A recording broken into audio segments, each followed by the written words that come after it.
Bonjour et bienvenue dans cette vidéo sur la représentation des consonnes et des voyelles dans les orthographes.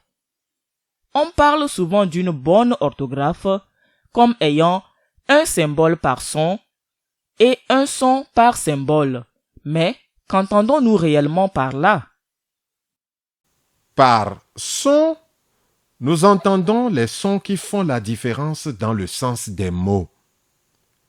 Dans les mots bon et mon, les consonnes b et m font une différence dans le sens des mots.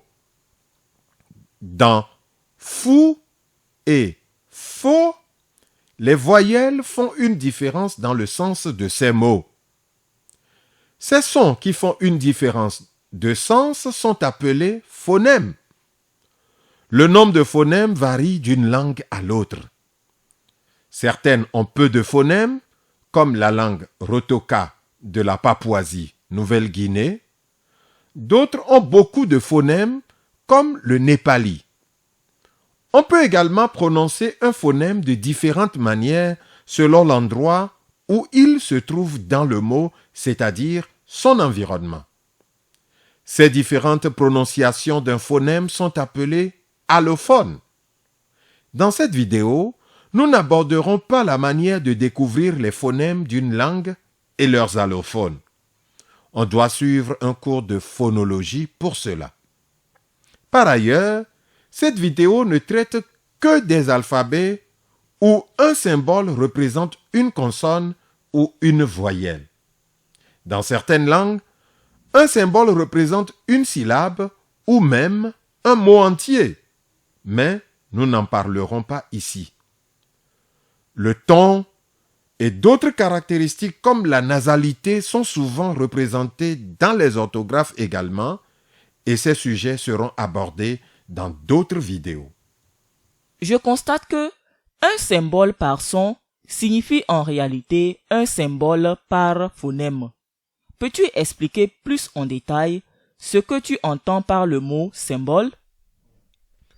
Oui. En fait, nous voulons parler de graphème. Un graphème peut être un symbole unique, comme K, mais un graphème peut aussi être plus complexe, comme CH ou bien A avec accent. Donc, parlons-en maintenant. Un graphème peut être composé de plusieurs symboles. Il s'agit des digraphes et des trigraphes composés de 2 ou 3 symboles qui ne représentent toujours qu'un seul phonème.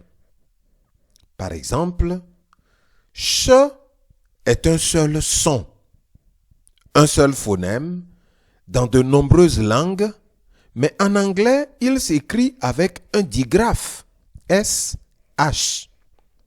Tandis qu'en allemand, le phonème ch s'écrit avec un trigraphe, SCH. Les graphèmes complexes présentent certains avantages. Si l'on a le choix entre un graphème complexe et un symbole que la plupart des locuteurs ne connaissent pas, comme ch, il arrive que les locuteurs n'aiment pas ce symbole étrange et qu'ils préfèrent un digraphe comme CH ou SH parce que ces composants leur sont plus familiers. Un graphème complexe facilite également son utilisation sur les claviers standards. Il existe également des désavantages. Étant donné que les graphèmes complexes comprennent plus d'un symbole par phonème, ils allongent les mots. De plus, cela peut prêter à confusion. Si SH est au milieu du mot, comment le prononcer? Par exemple, en anglais,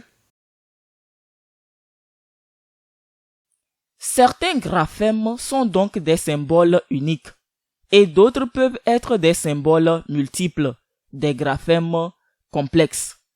Existe-t-il d'autres types de graphèmes? oui. Il existe un autre type de graphème, un symbole auquel on ajoute un diacritique.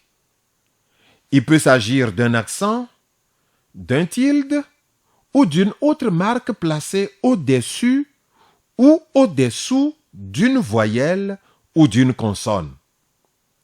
L'utilisation de diacritiques permet d'éviter l'un des problèmes posés par les digraphes puisqu'il n'allonge pas les mots. Il permet également d'éviter qu'un digraphe ne soit confondu avec deux graphèmes simples adjacents. Cependant, il ajoute des symboles qui peuvent sembler étranges à certaines personnes et ne pas être populaires. En outre, il peut être plus difficile de taper sur un clavier standard ou sur un téléphone si la langue dominante n'utilise pas de signes diacritiques. Enfin, il peut rendre la lecture et l'écriture plus complexes. Les lecteurs doivent en effet remarquer les signes diacritiques et pas seulement les lettres de base, et les écrivains doivent se souvenir d'écrire les signes diacritiques. Les graphèmes complexes et les diacritiques, ce sont des tournures intéressantes sur la façon d'écrire les consonnes et les voyelles. Y a-t-il d'autres options pour les graphèmes? Oui. Une autre façon de conserver le concept d'un graphème par phonème, mais d'une manière différente, est d'utiliser ce que nous appellerons les lettres libres, c'est-à-dire les lettres de l'alphabet qui ne sont pas affectées à un phonème particulier.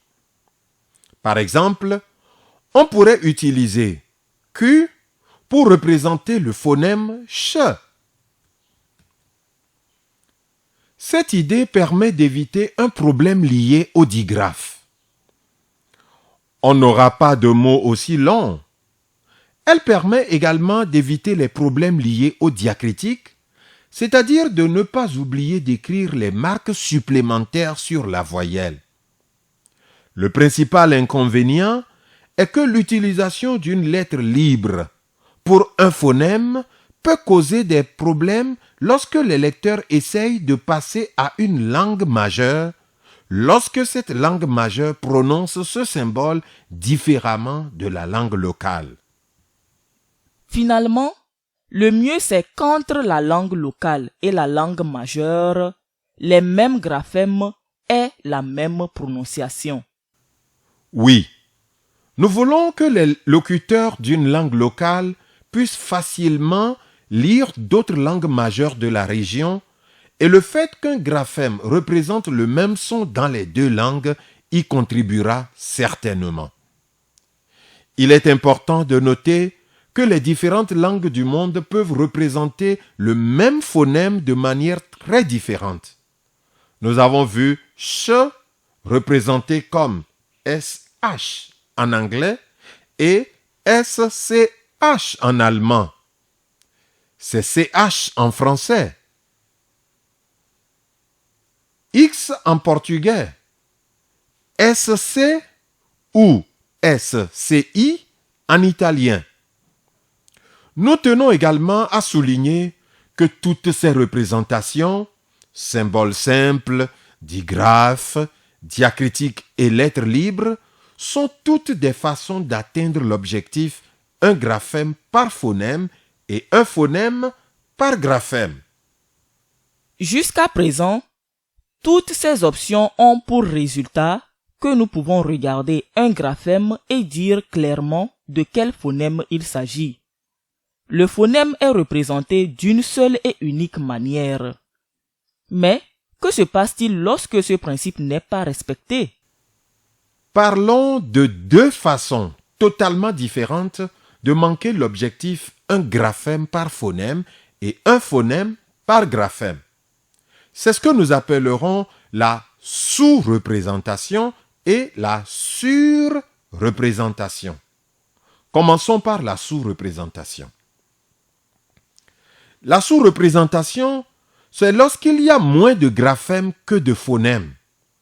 C'est le cas par exemple lorsqu'une langue comporte 9 phonèmes vocaliques, mais n'utilise que 5 graphèmes pour les représenter.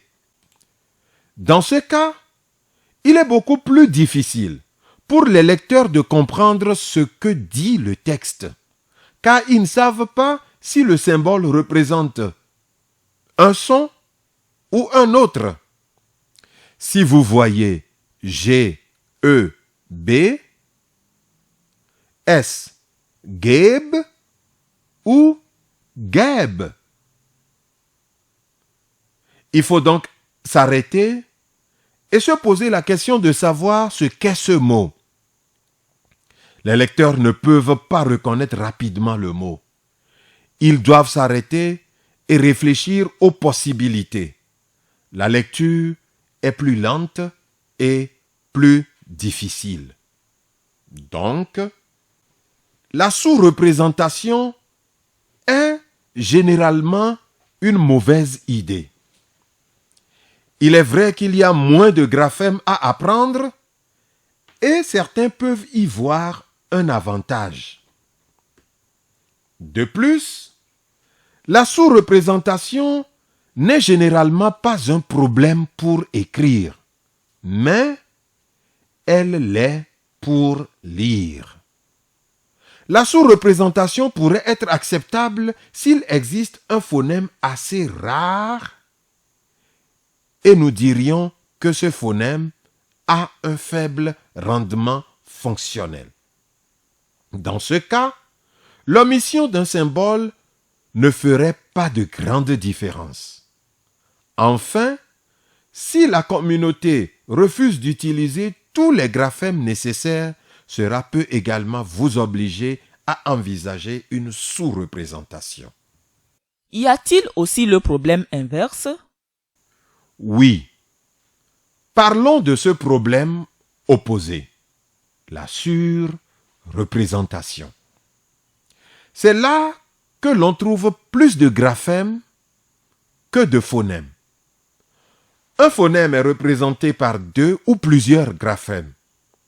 Par exemple, si un phonème a 2 prononciations différentes, 2 allophones, et que les 2 allophones figurent dans l'orthographe, il y a 2 graphèmes pour un phonème. Il existe quelques inconvénients.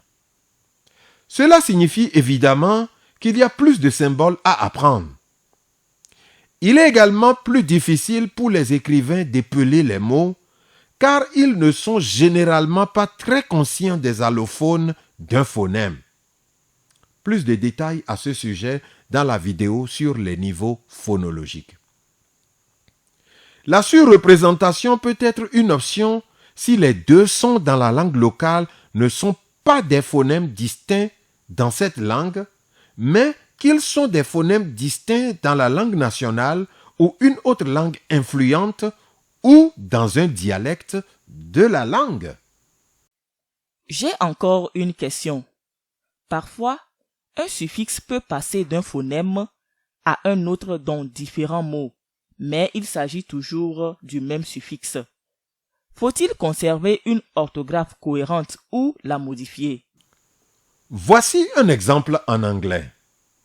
Dogs et cats, où le suffixe pluriel dans dogs a un son z, mais le pluriel dans cats se prononce s. Et les 2, s et z, sont des phonèmes en anglais. Dans cette vidéo, nous n'abordons pas ces détails de la phonologie. Nous aborderons des cas plus complexes comme ceux-ci dans la vidéo sur les niveaux phonologiques. Ce dont nous avons parlé dans cette vidéo, c'est de l'idée de représenter un phonème par un seul graphème, un graphème par phonème et un phonème par graphème est un bon objectif. Nous pouvons l'atteindre de plusieurs manières. Un graphème qui est un symbole unique, des graphèmes complexes, des diacritiques et l'utilisation de lettres libres. Ce sont toutes les façons possibles de représenter un phonème par un seul graphème. N'oubliez pas, la sous-représentation et la surreprésentation doivent être évités dans la mesure du possible. Nous voulons conserver l'objectif de représenter un phonème d'une seule manière.